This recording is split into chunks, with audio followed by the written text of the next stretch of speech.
People ask me, so do you get your ideas when you're either on a peyote trip or like when you've been taking LSD? And in fact, I've never taken an illegal drug. And then they just sort of back away slowly. It's all right here. Completely sane. You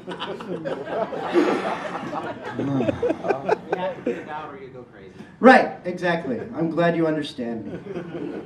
We share a special bond, and I'll be visiting you tonight while you sleep.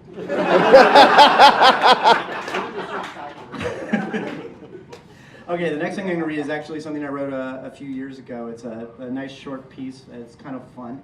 I like doing little slice of life pieces of like what the world is going to be like. Oh wow, I can see myself in the monitor and I have a pleasing pear shape. I was sexy once. Right? Right? Thank you, sweetheart. My wife, everyone.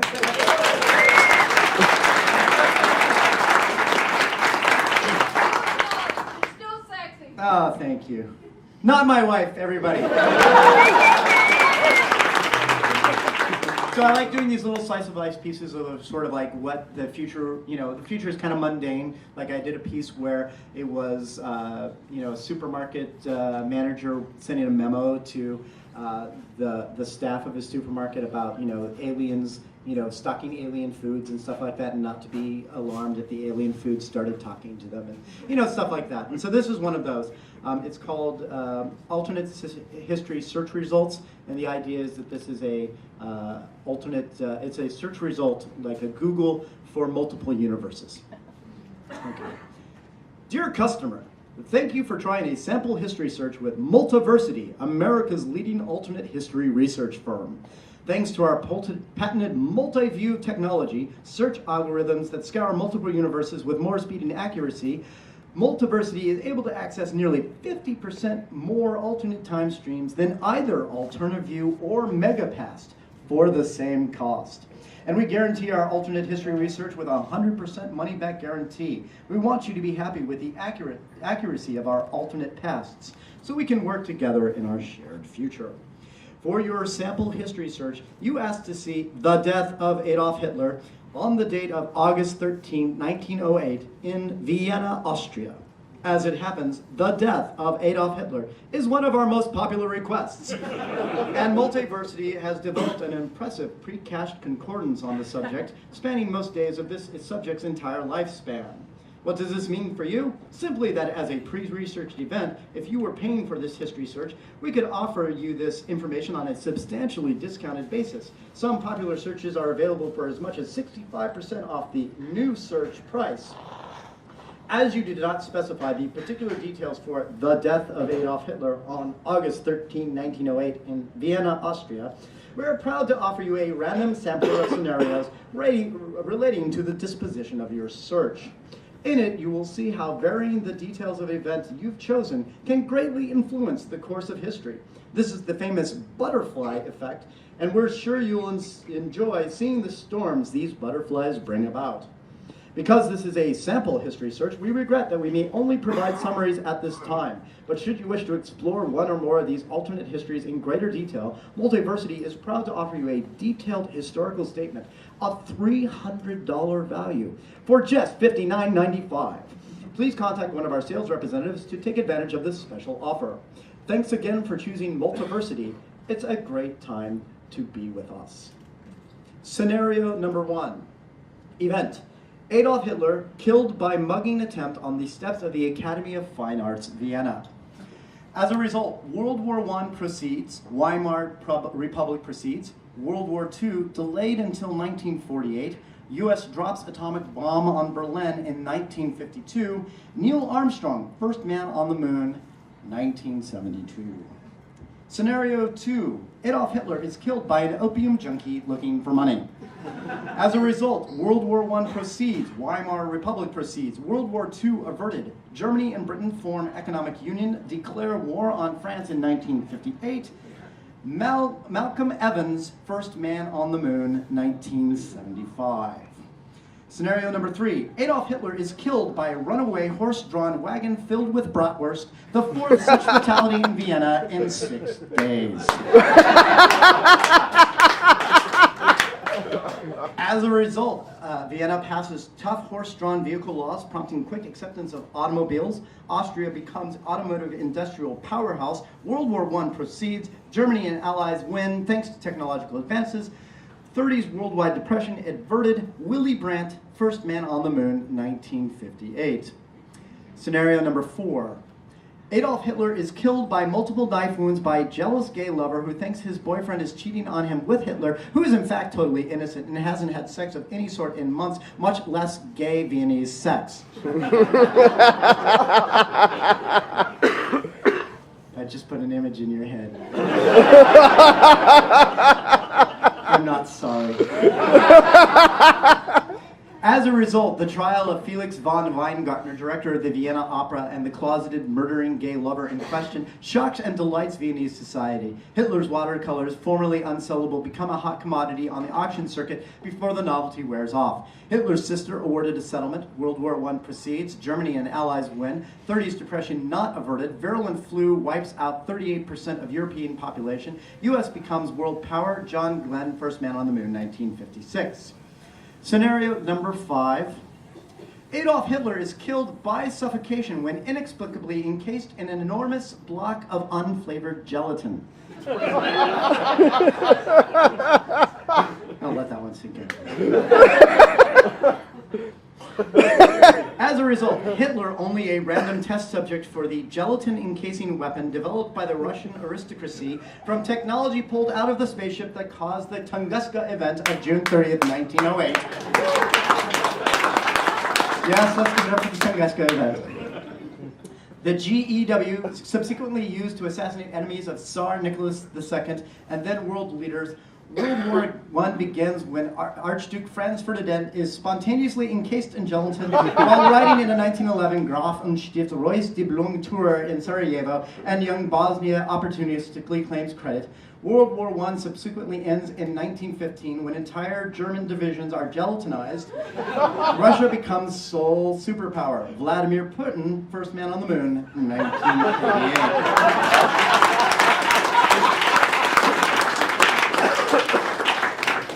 Scenario number 6.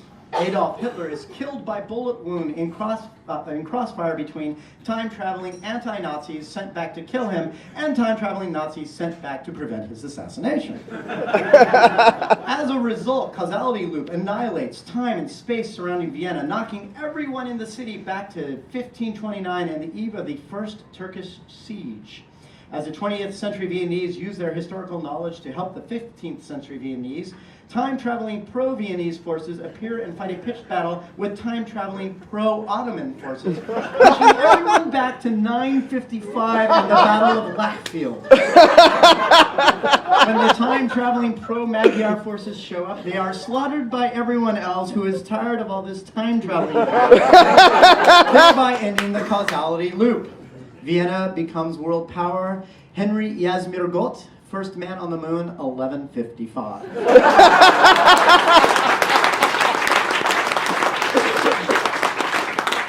Scenario number 7. Adolf Hitler is killed by marathon fornication by 6 Viennese prostitutes.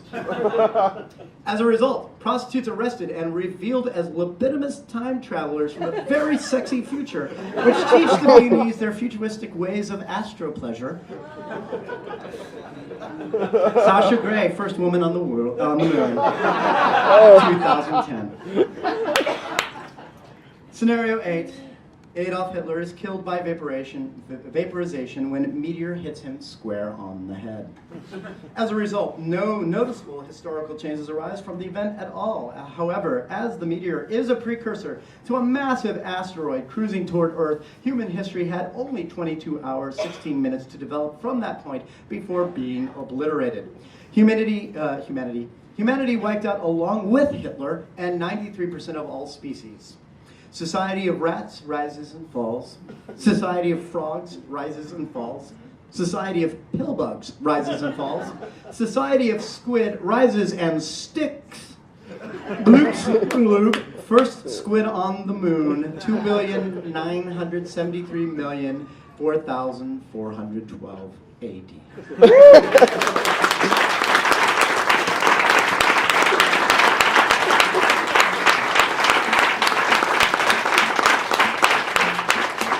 As a reminder, all of that really did happen in alternate universes. I did not make any of that up. Prove me wrong. All right, the final piece I'm going to read tonight, and if we have time afterwards, I'll do some question and answer, because I have no idea what time it is. 20 minutes. What? 20 minutes. Sweet, I'll work then. As many of you know, I have a blog that is called Whatever. And I've been writing that since 1998, long enough that if you type whatever in Google, it comes to me. I'm not going to lie, that's awesome. And so I occasionally write pieces that travel around the internet and get, basically, picked up by lots of other people. And last year, I'm sure many of you know, there was a fracas, as it were, about fake geek girls. Yes, I know. And and this fellow named Joe Peacock wrote a piece on CNN about how fake geek girls suck and all that sort of stuff. I've been thinking about the whole fake geek girl thing for a while, because it had been building. There have been a whole bunch of, dudes like, you're not a real geek girl because you like things I don't and do things the way I don't. And however they do it, I fear you, and I'm going to my room. I'll be in my bunk. And but this was sort of the final straw for me. I kind of snapped, and I finally wrote about it, partly because, as you'll see in the piece, I think that Mr. Peacock, who has since, contacted me and is trying to atone for his sins, so let's, be aware of that, basically kind of passed over a line that I thought he should not pass over. And so I'm going to read this piece from Whatever, called Who Gets to Be a Geek? Anyone Who Wants to Be. And that's July 26, 2012. Here we go. The other day, CNN let some dude named Joe Peacock vomit up an embarrassing piece on its website about how awful it is that geekdom is in the process of being overrun by attractive women dressing up in costumes, cosplaying for the uninitiated, when they haven't displayed their geek cred to Mr. Peacock's personal satisfaction. They aren't real geeks, Mr. Peacock maintains. He makes a great show of supporting real geek women, the definition of which presumably are those that passed his stringent entrance requirements, which I'm sure he posted someplace other than the inside of his skull. And because they're not real geeks, they offend people like him who are real geeks. And here's a quote. They're poachers. They're a pox on our culture. As a guy, I find it repugnant that, due to my interest in comic books, sci-fi, fantasy, and role-playing games, video games, and toys, I am supposed to feel honored that a pretty girl is in my presence. It's insulting. You're just gross. For the moment, let's leave aside the problem of a mentality that assumes that the primary reason some women might find it fun and worthwhile to cosplay as one of her favorite science fiction and fantasy characters is to get the attention of some dudes, to focus on another interesting aspect of this piece, namely that Joe Peacock has arrogated to himself the role of Speaker of the Geeks, with the ability to determine whether any particular group of people is worthy of true geekdom. This on the basis, one presumes, of his resume and his longtime affiliation as a geek. Well, fine. Hey Joe, hi, I'm John Scalzi. I'm also a longtime geek. My resume includes 3 New York Times best-selling science fiction books, 3 books nominated for the Best Novel Hugo, 6 other Hugo nominations, as well as Nebula, Locust, Sidewise, and other award nominations, 1 novel option for a science fiction film, a stint consulting for a Stargate Universe television show, a long history in video games as a player, Atari Yo, and as a writer, including writing for the official US PlayStation magazine for 6 years, and currently writing a game for Industrial Toys. I wrote a column on science fiction film for 4 years, and have 2 books on the subject. I've been writing this blog for 14 years, and was one of the early adopters of self-publishing one's books online. Additionally, 3 books of mine, including 1 Hugo winner, have been work originally published online. I'm a special guest at this year's Comic-Con. I'm the Toastmaster of this year's Worldcon. I'm the sitting president of the Science Fiction and Fantasy Writers of America. Woo! Here's a picture of my peer group, and this was a picture of me, Neil Gaiman, Neil Stephenson, Cory Doctorow, and Charlie Strauss when we were all nominated for Best Novel.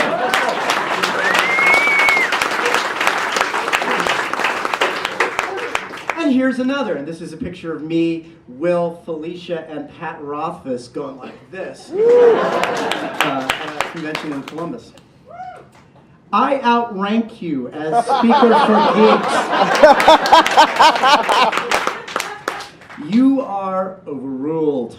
Your entire piece is thrown out as condescending, entitled, oblivious, sexist, and obnoxious. And no, you can't object. Well, you can, but you'll be summarily overruled. You made the decision based on your life experience as a geek that you could tell other people who is welcome as a geek and who is not. Based on my life experience as a geek, I have made the decision that I am qualified to tell you to suck eggs. You want to slap down people you don't feel qualified for geekdom? Then I get to slap you down for being wrong on the basis of being higher up in the geek hierarchy. You don't like it? You shouldn't have played this game to begin with. You have played your cards, and now I have played mine. This round goes to me. I have the conch. I will speak.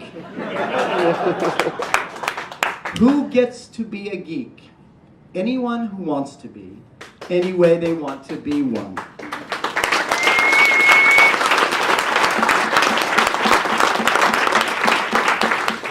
Geekdom is a nation with open borders. There are many affiliations and many doors into it. There are lit geeks, media geeks, comic geeks, anime and manga geeks. There are LARPers, cosplayers, furries, filkers, crafters, gamers, tabletoppers. There are goths and horror geeks and steampunkers and academics. There are nerd rockers and writers and artists and actors and fans. Some people love only one thing. Some people flip between fandoms. Some people are positively poly in their geek enthusiasm. Some people have been in geekdom since before they knew they were geeks. Some people are noobs trying out an aspect of geekdom to see if it fits. If it does, great. If it doesn't, then at least they've tried it. Many people believe geekdom is defined by a love of a thing, but I think, and my experience of geekdom bears on this thinking, that the true sign of a geek is a delight in sharing a thing. It's the major difference between a geek and a hipster, you know. When a hipster sees someone else grooving on the thing they love, their reaction is to say, oh, crap, now the wrong people like the thing I love. When a geek sees someone else grooving on the thing they love, their reaction is to say, oh my God, you love what I love, come love it with me and we'll love it together!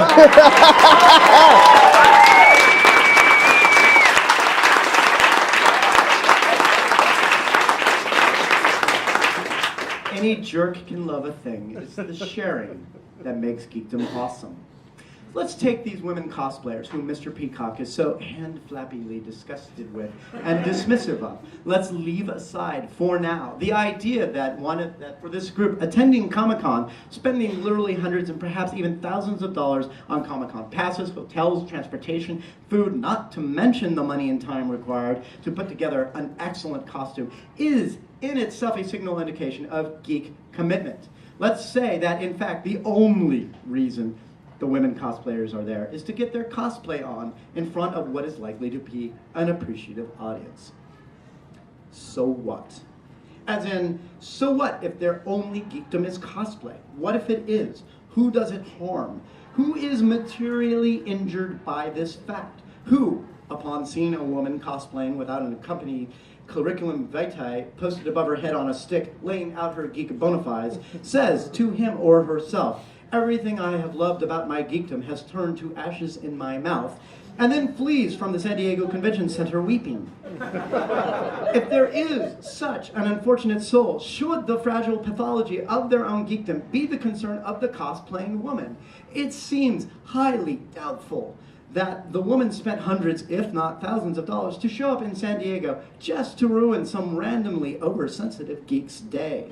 It's rather more likely she came to enjoy herself in a place where her expression of her own geekiness would be appreciated. So what if her geekness is not your own. So what if she isn't into the geek life as deeply as you believe you are, or that you think she should be? So what if she doesn't have a geek love of the things that you have a geek love for? Is the appropriate response to those facts to call her gross, be a poacher, and maintain she's only in it to be slavered over by dudes who, in your unwarranted condescension, you judge to be not nearly as enlightened to the ways of geek women as you? Or would a more appropriate response be to say, great costume, and then maybe welcome her into the parts of geekdom that you love, so she might possibly grow to love them too? What do you gain from complaining about her fakeness, except a momentary and entirely erroneous feeling of geek superiority, coupled with a permanent record of your sexism against women you don't see being the right kind of geek? These are your choices. Although there is actually a third choice, just let her be to do her thing. Because here is a funny fact. Her geekdom is not about you at all. It's about her.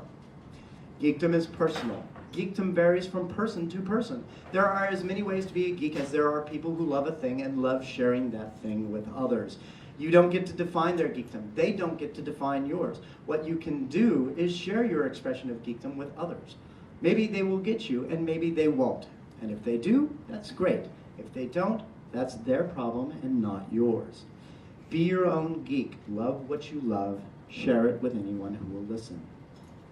One other thing. There is no speaker for the geeks. Not Joe Peacock, not me, not anyone. If anyone tells you there is a right way to be a geek, or that someone else is not a geek, or that you shouldn't be seen as a geek, or that you are not a geek, then you can tell them to fuck right off.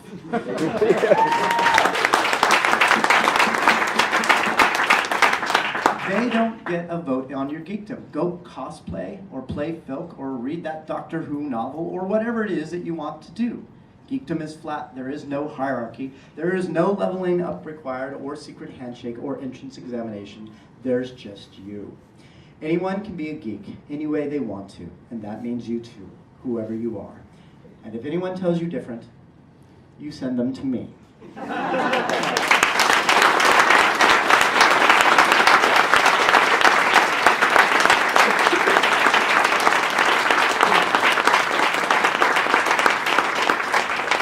Now I understand I'm preaching to the converted here on this one, so, it's okay. But yeah, no, afterwards, what's really funny is that Joe Peacock showed up in the comments, and he's like, you're right, I kind of suck.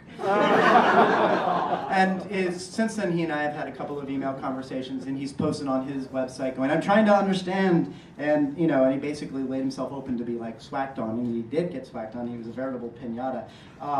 And my hope is actually that, actually slapping down the okay, you want to play the geek, speaker of the geek card, that actually he comes out of it understanding that it really is actually about each individual geek rather than you going, yeah, okay, how many Green Lanterns have there been? No, name them chronologically.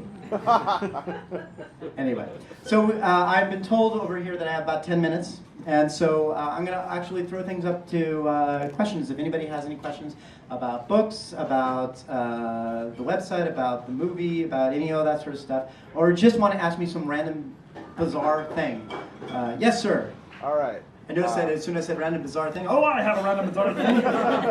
Not that bizarre. This is probably a question you hear from other aspiring writers from time to time. Yeah. I don't know about you, but I have a real. I can sit here and I can riff. I can do a story for hours. Mm-hmm. But when it comes to actually committing it to paper, I can't. It's agony.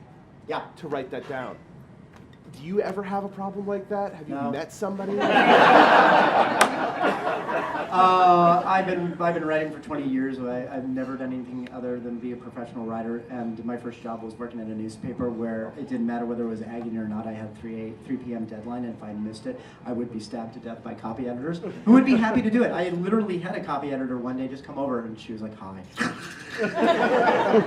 So that was never a problem for me. But the thing about it is you are investing too much in the fact that you're transitioning from just talking to typing. If it freaks you out that much, sit down with a recorder, press record, and blather, and then transcribe it, and then edit. And then what you will find is that it comes out pretty easy. You're making an artificial distinction. There are distinctions between doing things speaking-wise and doing things writing-wise, and they kind of go slightly different ways. But if what you're doing is just, oh, let me tell you the story, let me tell you how it happened. Press record, do it, type it out, tighten it up, and don't be afraid of it. That's all. Thank you. You're welcome. Any other questions? I have a question. Yes. So I've just discovered your books about 6 months ago, so I apologize if you have answered this in a book Okay. already. But can you explain the significance of the name Harris Creek? Yes, that's the street I live on. Oh, Actually, it's Horatio Harris Creek. now I know where you live. Yeah. and let me be the first to say, come to my house, I set the dog on you. I actually have a friend whose name is Jared Cloud. And I was writing the Android's Dream, and I wanted to use his name because Jared Cloud's a cool character name, you know. And so I said, can I use it? He says, no, because he was thinking maybe he wanted to go into politics at one point or another, and he didn't want to have, his name sort of randomly out there. And then I was like, well, shit, I gotta name this character something. And usually, a lot of the time, I get my character names by things that are just lying around on my incredibly messy desk. Like, for example, John Perry is named John Perry, not because my name is John, but it's because it's the first name of the keyboardist and last name of the lead singer of Journey. People are like, no, that can't possibly be true. I said, you will notice that in the second named person, aside from the wife, is a guy named Steve Kane, which is the first name of the singer and the last name of the keyboardist. And in fact, most of the names in the first chapter are, there's some last name Valerie, which is the bassist for Journey. There's a Smith, which is the drummer. And people are like, wow, you really suck. There's a Gaiman and McKean in Old Man's War because I put the names down because I'll put the Gaiman and McKean. And I meant to go and remove them, right? And I forgot. And people are like, is that because of Neil Gaiman? I was like, no, it's Chuck Gaiman. Neil's lesser-known cousin. He's the best taffy maker in Brighton. And then if you read Penny Arcade at all, in Ghost Brigades, there's a guy who's Gabriel Brahe, which is a combination of the two, which apparently they didn't know about until like many years later. You did what? Is what they said. So I just all that sort of stuff. So I had to come up with a name, and I'm just like, Horatio Harris Creek. All right, and he's known by Harry because who wants to be named Horatio? So that's what it is. And the great thing is occasionally people are like, I need to send you something. Like, where can I send it? Okay, well, here's my address. Wow, did you know that that's the same name as your character? Yeah, I had heard that, yes. Any other questions? Any questions over here? Anyone? Yes, sir, in fact. Forgive my ignorance, but what movie? What movie? It is, I was going to say something funny, but then I had nothing funny to say. Old Man's War is at Paramount Pictures. All of a sudden he's going, squeak! And Wolfgang Peterson, who directed In the Line of Fire and Das Boot, and also Poseidon, is slated to direct. The screenwriters are David Self, who did Road to Perdition, and Chris Bowl, who is apparently a hot new writer. And basically, they just got the second draft of the script in. They're, moving ahead with that. Everything looks good so far. They haven't started production yet, and we're still waiting for the green light. But the great thing is that they've been taking their time. So the longer they take, the more option money I get, which is awesome because every once in a while, it's ding dong. Hi, here's your basket of money. Let me just put this with the other baskets of money.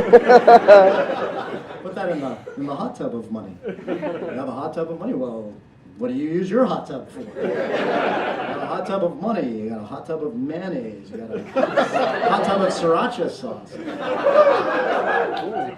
We don't go in that one.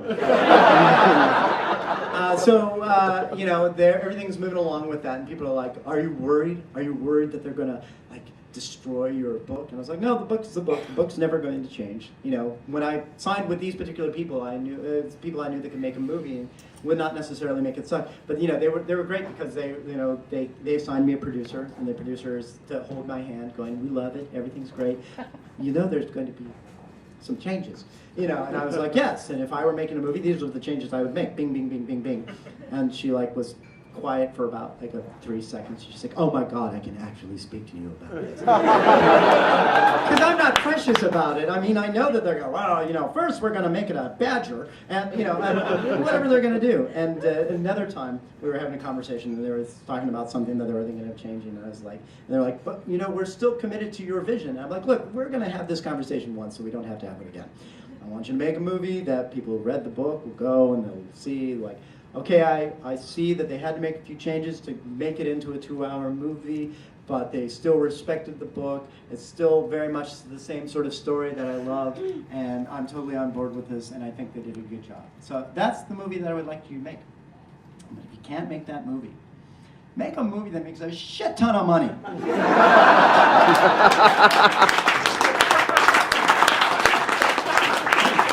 Because then they'll make the sequel, and my sequel deals at 110%. You know, the book will go back onto the bestseller list and will never ever come down. I will never have to work again. I will work again, but I will never have to work again. You know, and you know, my daughter will be able to go off to college and all those sorts of things. So if you have to just make it a soulless money making machine, go. Just make sure that I get my cut. So there we are. You're gonna need another hot tub. We're having it installed even as we speak. It's a good thing that my lawn is so large, so when they helicopter in, you know, the ISO cargo bins of money, everything will be fine. Why am I talking like Shatner? What? How much hate mail did you get when you did Fuzzy Nation? Oh, you mean from the H.B. Piper nerds? Yeah. Almost none. There was a couple where they're like, I hate you and everything you stand for, and I just think that you're awful, and I think that you should be shaved of all your skin and then dipped into iodine and then possibly thrown to like wolves, but wolves that have like really bad teeth, so they also infect you as they bite you. This is a real letter.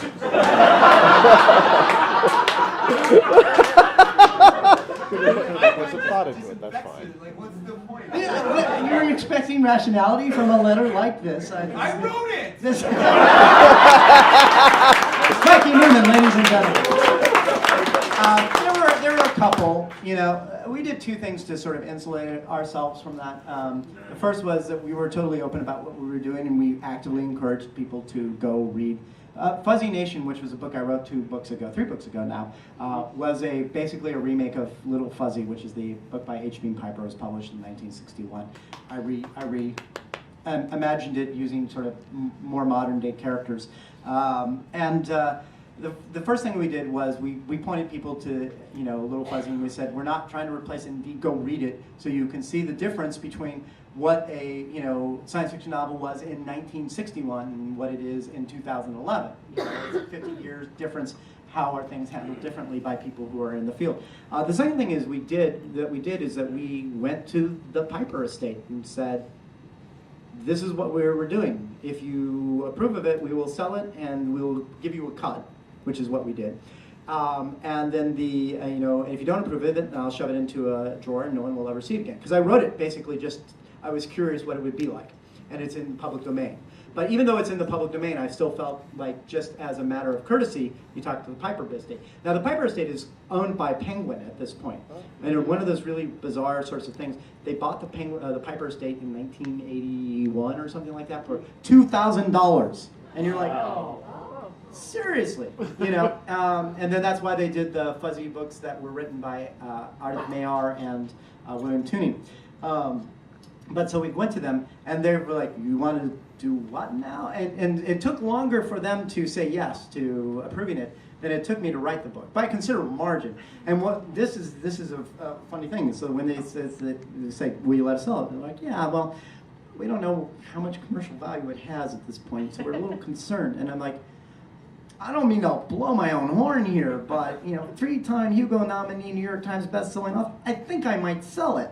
And they're like, well, you know, is this about money? And maybe. And so when we signed the contract for writing Fuzzy Nation, I did something which you should never do if you were a writer, which is I signed the contract, and then I wrote a check to a publisher as an advance on my novel. I know, right? Yeah, exactly. Yes, exactly. Don't do this.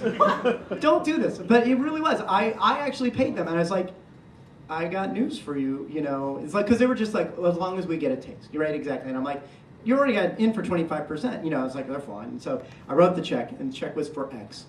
And I sold the book for 75X. So I did okay.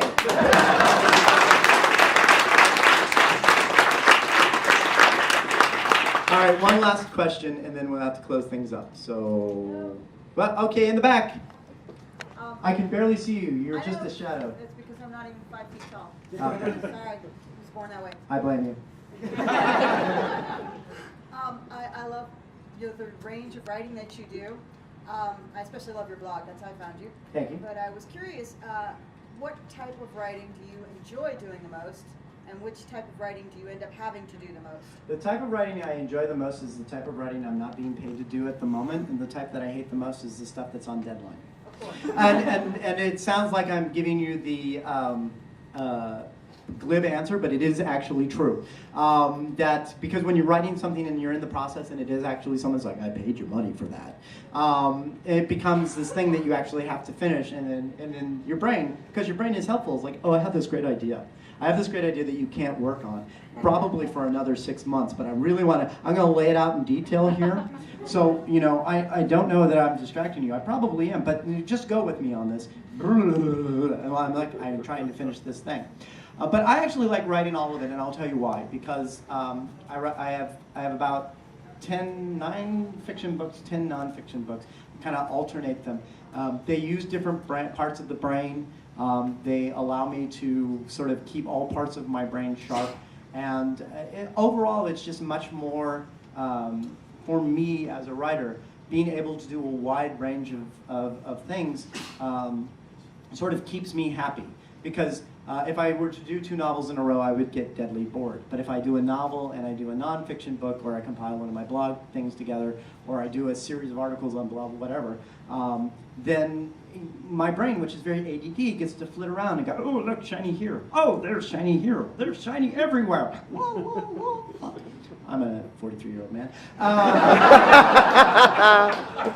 So I really like all of it, and I'm extraordinarily grateful that I have an opportunity to do all these different sorts of writing and have that as part of the living, and to make that part of what I get to do when I grow up. So I mean, I love the fiction. I love writing the nonfiction books. I wrote an astronomy book many years ago, which was actually a life goal, because I wanted, well, my childhood hero was Carl Sagan, right? And I just wanted to be, you know, I wanted to be the man with the patches going, if you want to make an apple pie, you start with the universe. And it's like, where am I going to get a universe this time of night? Seems a lot really inefficient there, Carl. Maybe you could talk about it. Maybe we could narrow our focus a bit. But then I couldn't do math. You know, hit the quadratic equation is the last thing I know I could do math-wise. And then I took 4 more years of math, and I have no memory of it. But I got to write an astronomy book, and so that was like a life goal. And just the fact that I was able to write this astronomy book, you know, that anybody who's never picked up an astronomy book before could pick it up and go, oh, now I get it. That was just great for me. It was as much of a life goal for me as, you know, writing a novel or winning a Hugo or any of those sorts of things. So the fact that I get to do so much just is a wonderful, wonderful thing for me. And I'm grateful to all of you for buying them. So thank you all, and thank you for coming to my reading, my ninja reading.